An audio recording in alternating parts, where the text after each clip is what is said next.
প্রবাস বড় শান্তির জিনিস না, বড় কষ্টের জিনিস যে প্রবাসে ছিল। কবির কথাই সত্য। হায় হায়, ঈদের দিন যখন আসে तो प्रवासी बोलते था कि ईद के दिन सब मिलेंगे अपने अपने यार से, मैं मिलूंगा दर्द गम की पत्थरी दीवार से। प्रवासी যখন ঈদ আসে না, হায় হায়, আজকে তো ভিডিও কল। আপনাদের নোয়াখালীর কাহিনী আমার মনে আছে। আমি হজে উমরায় গেছি, তো চলে আসবো, ট্যাক্সি ভাড়া করছি, চেহারায় বোঝা যাইতেছিল না কোন দেশের। আমি বৈশাখী, আমি মনে করছি ইন্ডিয়া পাকিস্তানের হবে, নাদুস নাদুস চেহারা, সুন্দর। তো আমি উর্দুতে জিজ্ঞাসা করলাম তোমার বাড়ি কোথায়? বাংলাদেশে। তাহলে আমি বললাম তোমার সাথে তার উর্দু বলে কোনো দরকার নেই। কোথায় বাড়ি? কয় নোয়াখালী। কতদিন এখানে? কয় 25 বছর। বাড়ি গেছো কয়দিন পর পর বাড়ি যাও?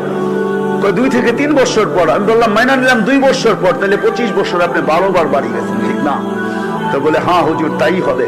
তো আমি বললাম যে আপনি তো জীবনের কোনো মজাই দেখেন নাই। বছরে 25 বছরে 12 বার বাড়ি গেছেন। 2 মাস থেকে 3 মাস ছিলেন, 36 মাস। 3 বছর আপনি বাড়িতে ছিলেন, 23 বছরই আপনি বাহিরে আছেন। লাইফের তো কোনো মজা আপনি বোঝেন নাই।